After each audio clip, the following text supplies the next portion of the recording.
Ay hordoftoota caalii miidiyaa akkam sa'aatii kana geechan akkam jirtu nagaa koon jira galanni waaqayyoof haa ta'u kottaa har'aa koobus kaameriin hojjechuu dessineen jedha waliin hojjennu ana ta'an isiniin jedha asitti kaameraan yookaan irshoon qophaa'ee jira mankaa tokko itti naqadha jechuudha. Asittimmoo Bombardare mankaa tokko asittimmoo roobinii jira jechuudha. Ishee kan biraatis fayyadamuu hin dandeechan garuu mankaa tokko itti godha jechuudha.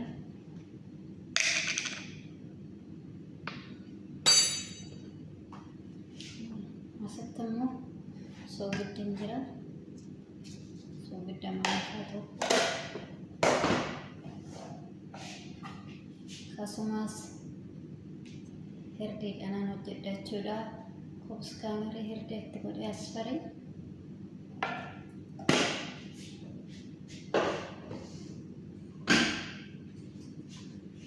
asittimmoo haalii boodarii niidooj shinitoo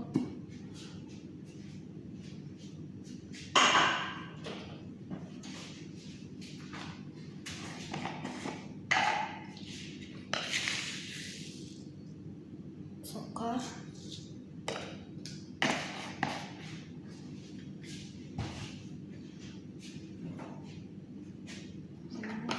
sudan zayita jechuudha.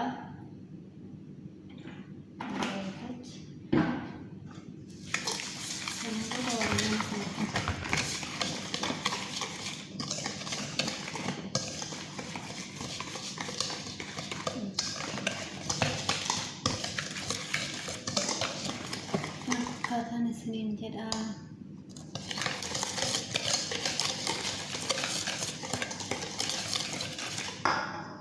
Asittimmoo xuqur asmoodiin qophaa'ee jira. Keessatti godhateeti.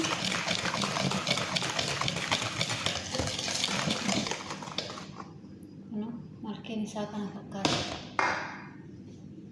Asitti daakuu lakkoofsa tokkoffaa fi lakkoofsa lammaffaa qopheeffadhee kan jira xaasaa tokko jechuudha. Isaan lachuu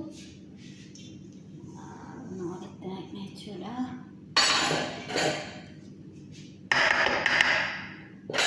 Kana booddee harkaanaan jalqaba jechuudha.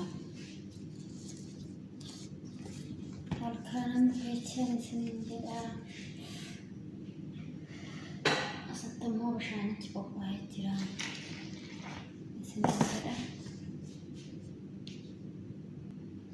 Egaa kun bukeessee geechisee jira isiniin jedha. Kan fakkaataa ganama walitti deebiin immoo yeroon tolchu qorsii ganamaatiif amma baay'ee bula ganama hojjedha jechuudha. Bakka mukeeyyaa fi hin jiru godha waan ta'eef nama tokkoon ta'u ganama ka'ee nan hojjedha. Ashe obboloota koo kunoo lixiin qophaa'ee jira. Amma tolchuudhaaf qopheessee jiran isiniin jedha. Nafaana tura. Asitti daakuun qophaa'ee jira. Asitti anqolaaleen lama. Asitti immoo dhadhaa qopheessee jira jechuudha. Asitti immoo kammuutiin qophaa'ee jira. Tolchuudhaaf amma qophaa'eera waliin.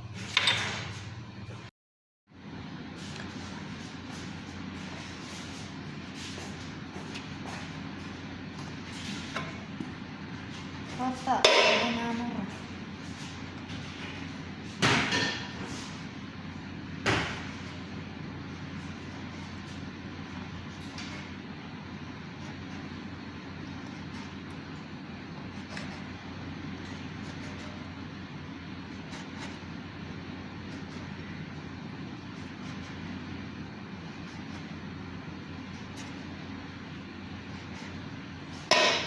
Murah geechi saya taasa kanaan jechuudha kanaan murah.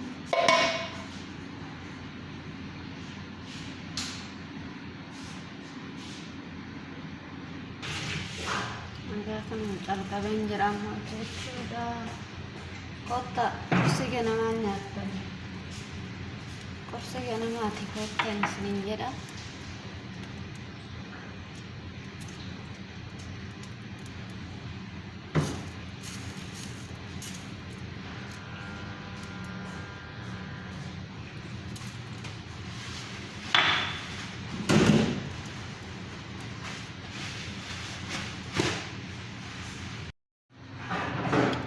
Kun akkana jiran isiniin jedha.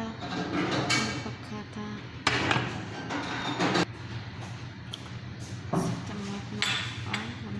dhadhaan itti godhuuf